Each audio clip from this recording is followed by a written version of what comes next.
There's something remarkable about a song that gets banned. The people in charge said no, and the audience said yes louder than ever. The 1960s were full of moments like that. Radio stations refusing to spin a record, television producers demanding lyric changes, government agencies launching formal investigations over what turned out to be perfectly innocent words. Some of these songs became anthems precisely because someone tried to silence them. So today we're going back to the records that rattled the gatekeepers. These are the 15 banned songs from the 1960s you must hear again after 60 years. Number 15, Louie Louie by the Kingsmen.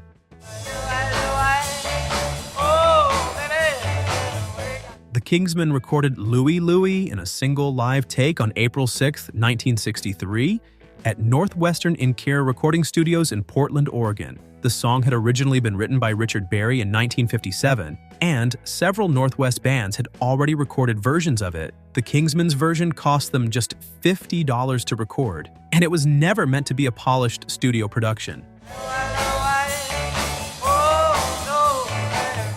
Jack Ely, the lead singer, wore dental braces at the time of the recording and was singing into a microphone positioned too high above him, which meant he strained upward and delivered the vocals in a garbled, slurred style that made the lyrics nearly impossible to decipher. That indecipherable quality is what brought the federal government to the door. Indiana Governor Matthew E. Welsh contacted the FBI in February 1964, claiming the lyrics were pornographic. The Bureau launched a 31-month investigation, listening to the recording at speeds ranging from 16 revolutions per minute to 78 revolutions per minute, consulting music experts and producing a 119-page report. In May 1965, the FBI concluded that it was unable to determine what the lyrics actually said and closed the case. The song, which had peaked at number 2 on the Billboard Hot 100 in December 1963, went on to become one of the most performed rock songs in history. The actual lyrics, about a Jamaican sailor longing to get home to his girl, were never obscene. Number 14, Eve of Destruction by Barry McGuire. We're on the eve of destruction. P.F. Sloan wrote Eve of Destruction in one night in mid-1965, producing it alongside producer Steve Barry. Barry McGuire, who had recently left the folk group the New Christy Minstrels, recorded it in a single take at Dunhill Records studio in Los Angeles in June 1965, reading the lyrics off a crumpled piece of paper. The rough mix the team assembled late that night was the version that got released because a radio station in Los Angeles obtained a copy and began playing it before a finished version could be made. Tell me over and over and over.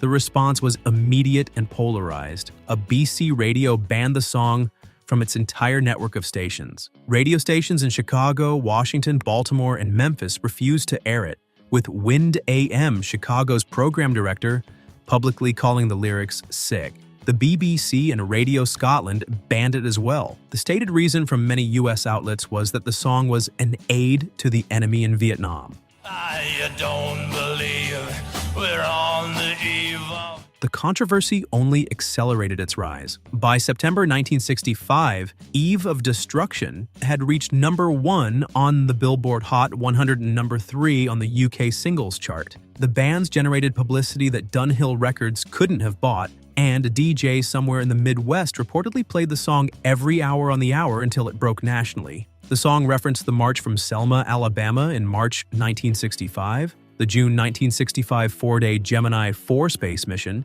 and the ongoing nuclear standoff, giving it a specificity that made it feel genuinely urgent. It was the only song McGuire ever placed in the top 40. We're on the eve of destruction. Number 13, My Generation by The Who.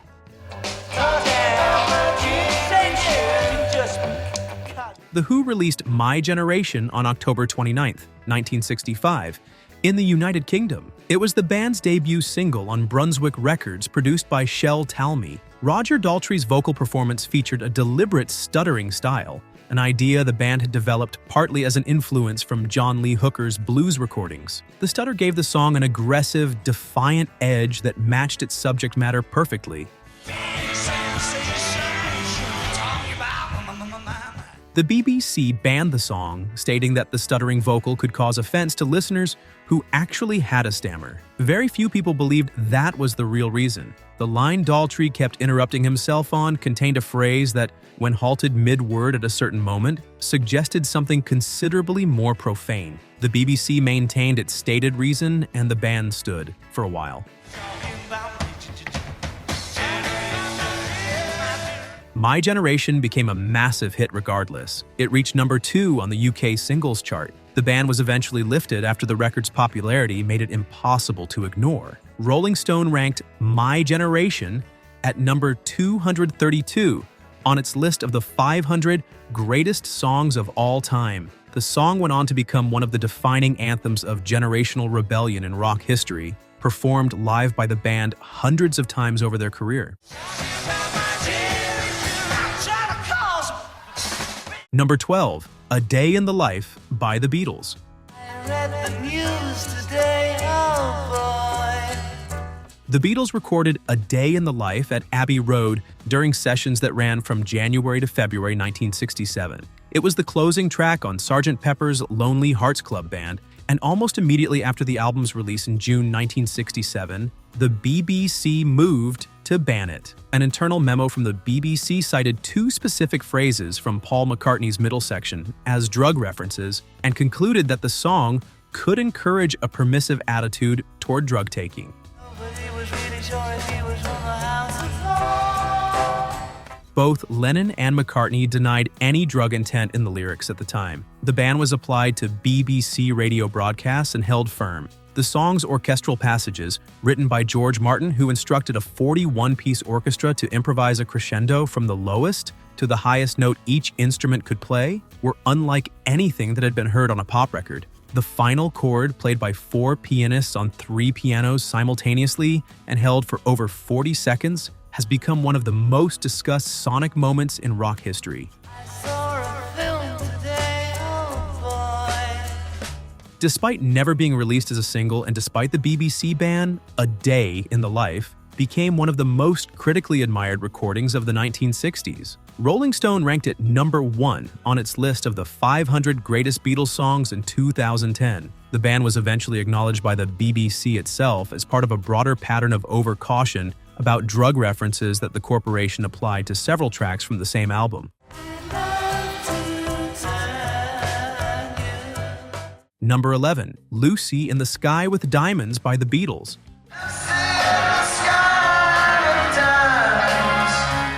Released on the same album as A Day in the Life in June 1967, Lucy in the Sky with Diamonds attracted a different kind of controversy. Shortly after Sgt. Pepper's Lonely Hearts Club Band arrived in record shops, listeners noticed that the first letter of each of the 3 main nouns in the song's title spelled out LSD. The BBC banned it, believing the title was a deliberate coded reference to the hallucinogenic drug.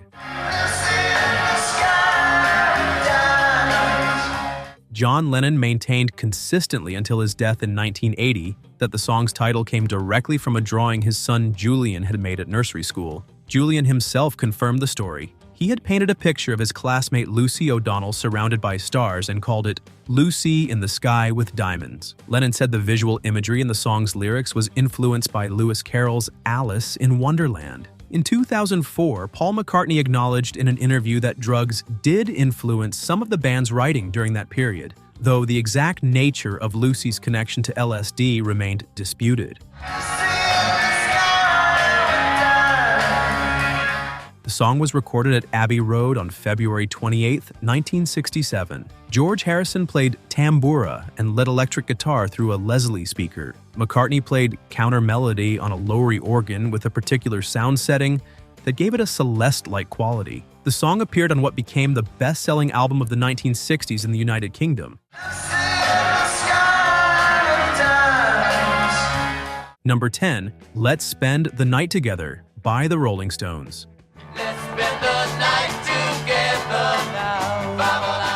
The Rolling Stones recorded Let's Spend the Night Together at RCA Studios in Hollywood in August 1966. It was released as a double A-side single alongside Ruby Tuesday on January 13, 1967 in the United Kingdom, and 2 days later on January 15, the band appeared on The Ed Sullivan Show.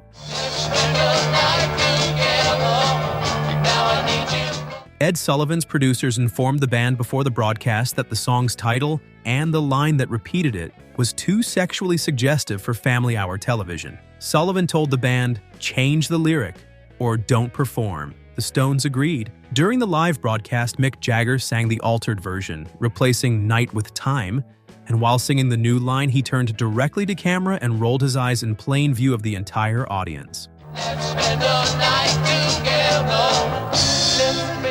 Sullivan announced afterward that the Rolling Stones would not be permitted to appear on his show again. He eventually reversed that decision, inviting them back in 1969. Meanwhile, in the weeks that followed the single's release, many American radio stations refused to play the original. Some simply bleeped out the word "night." As a result, Ruby Tuesday, the B-side, received far more airplay and climbed to number 1 on the Billboard Hot 100. Let's Spend the Night Together stalled at number 55 in the United States, though it reached number 3 in the United Kingdom. The BBC also banned the song for its sexual suggestion.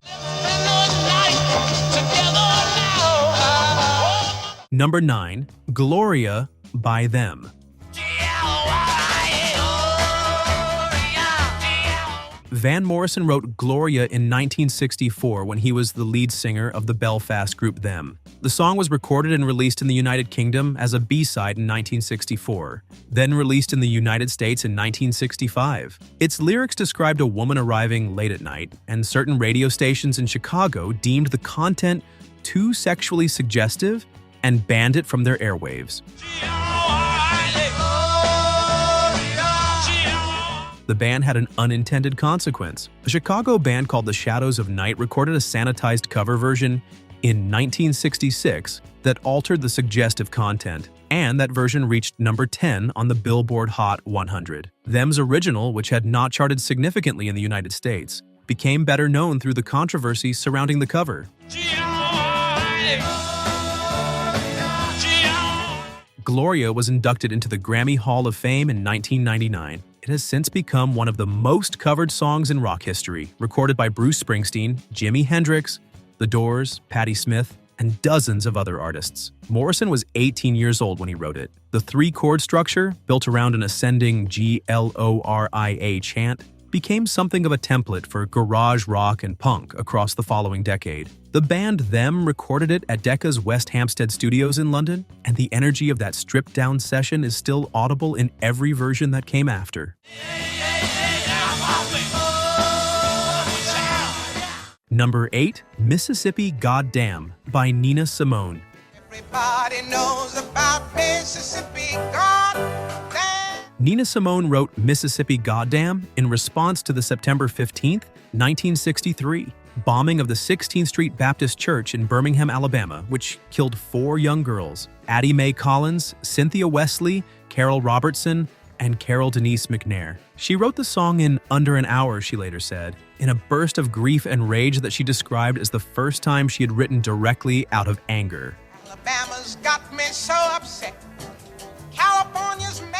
The song was recorded in 1964 and became one of the most direct and uncompromising political statements put on record by any artist of the era. Radio stations across the American South banned it. Some stations returned their promotional copies to Simone's record company, with the records deliberately cracked or smashed. In parts of the country, the song was simply not played. Simone performed it at Carnegie Hall in New York on March 21, 1964, as part of a benefit concert for the Congress of Racial Equality. The recording of that performance became the version most widely heard. Despite the ban's Mississippi Goddamn became a central anthem of the civil rights movement and was performed at several of the major marches and rallies of the mid-1960s. Simone later said she considered it one of the most important songs she ever wrote. Everybody knows about Mississippi Goddamn.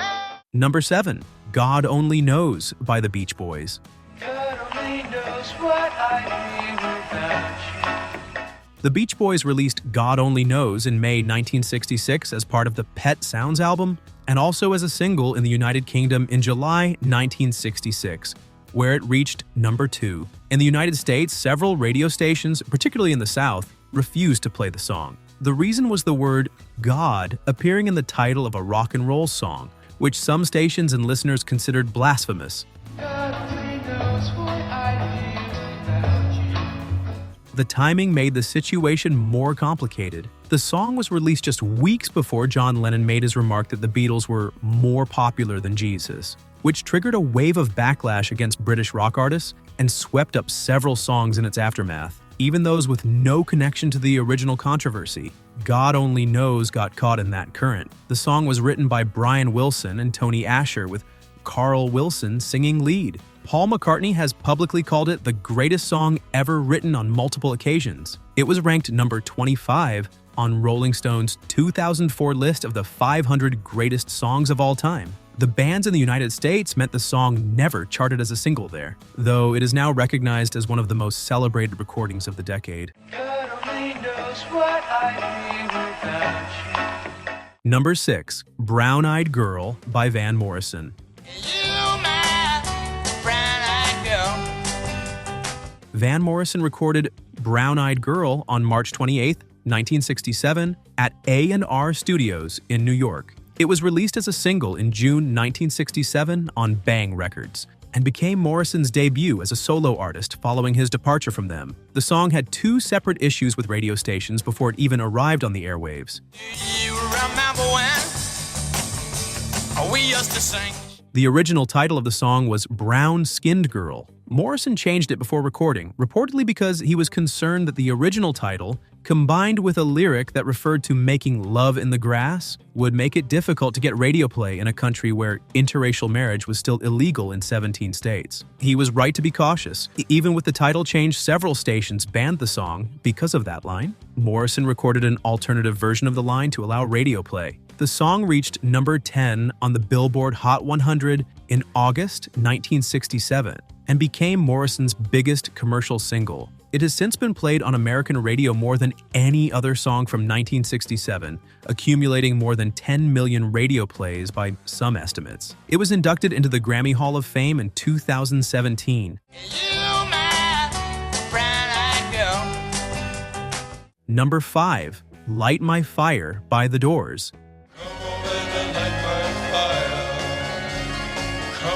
The Doors released Light My Fire as a single in April 1967. It was written primarily by guitarist Robbie Krieger and reached number 1 on the Billboard Hot 100, staying at the top for 3 weeks in the summer of 1967. The following month, the band was booked to appear on The Ed Sullivan Show.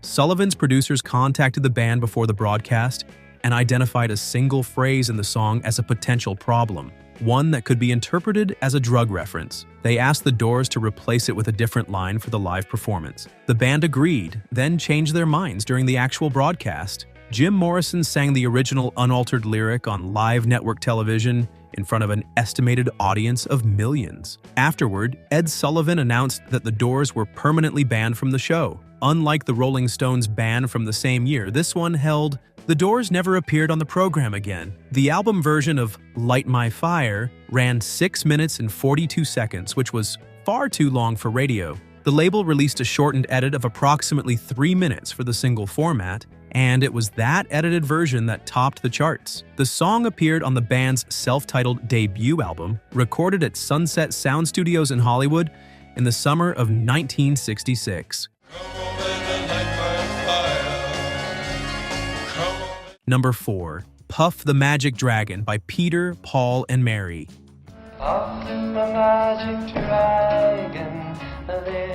Peter, Paul, and Mary released Puff the Magic Dragon in January 1963. Peter Yarrow wrote the song based on a poem by Leonard Lipton, a college friend, and the song was straightforwardly about the end of childhood, the bittersweet moment when imaginative play fades as a child grows older. Yarrow has said in interviews throughout his life that the song was never about anything other than that. It didn't matter. Within weeks of the song's release, radio stations and columnists across the United States began claiming that Puff the Magic Dragon was coded drug imagery, that the dragon was marijuana, that puffing referred to smoking, that the land of Honolulu was a drug haven. Some radio stations refused to play the song on that basis. The song reached number 2 on the Billboard Hot 100 in in March 1963 and spent 21 weeks on the chart. It sold over 1 million copies. Peter Yarrow spent decades rebutting the drug interpretation, and the song is now universally recognized as a children's classic. It was inducted into the Grammy Hall of Fame in 2000. The controversy was built entirely on a misreading of a song about grief and growing up. Number 3, I Feel Fine by the Beatles.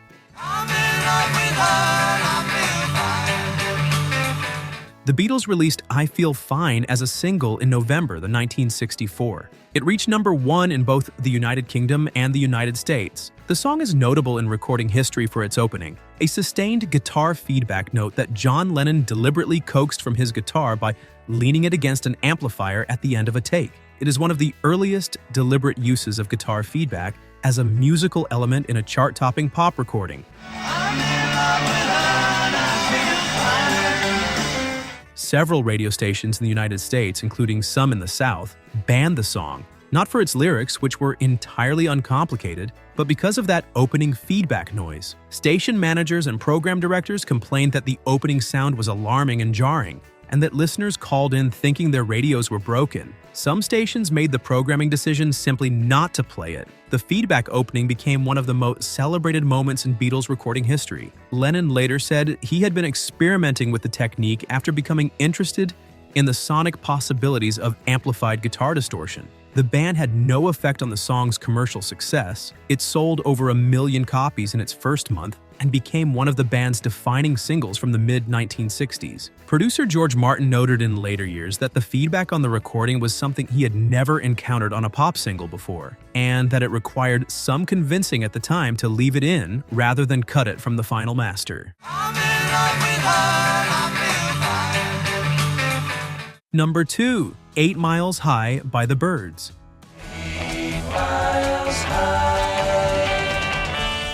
The Byrds released 8 Miles High as a single in March 1966. The song was written by Gene Clark, Roger McGuinn, and David Crosby. McGuinn has said in interviews that the title referred literally to the altitude of transatlantic jet flight. The band had traveled to England the previous year at roughly that height, and that the song described their experiences arriving in a foreign country and navigating the chaos of British Beatlemania. The National Association of Broadcasters circulated a notice to member radio stations in 1966 suggesting that the song contained drug references. Many stations stopped playing it. The title was cited as the primary concern, though the abstract guitar work on the recording, McGuinn's 12-string electric lines drawn from Indian classical music, and the jazz of John Coltrane struck some programmers as inherently connected to the counterculture. The band significantly hurt the song's commercial performance. 8 Miles High reached number 14 on the Billboard Hot 100, a respectable number but considerably lower than it might have reached without the ban. Music historians have since recognized it as one of the founding recordings of both Raga rock and psychedelic rock. McGuinn's guitar work on the track remains one of the most innovative performances in 1960s rock. Number 1, Street Fighting Man by the Rolling Stones.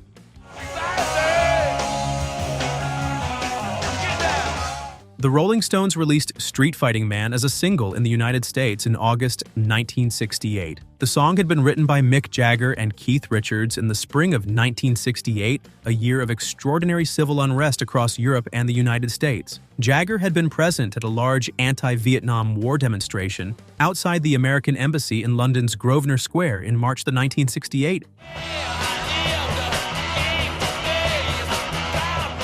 Radio stations in Chicago banned the song immediately upon its release, citing concerns that it could incite violence during the 1968 Democratic National Convention, which was being held in the city that same month. The convention was surrounded by large protests that turned violent when police clashed with demonstrators in Grant Park. Station managers decided not to play a song with the word "fighting" in the title while the city was in that state. The ban in Chicago was the most dramatic, but other American stations also declined to give the record airplay. It peaked at number 48 on the Billboard Hot 100 in the United States, far below what the Stones were typically achieving at that point in their career. In the United Kingdom, the song was not released as a single at all during 1968. Street Fighting Man appeared on the album Beggar's Banquet, released in December 1968, which is widely regarded as one of the Rolling Stones' finest records.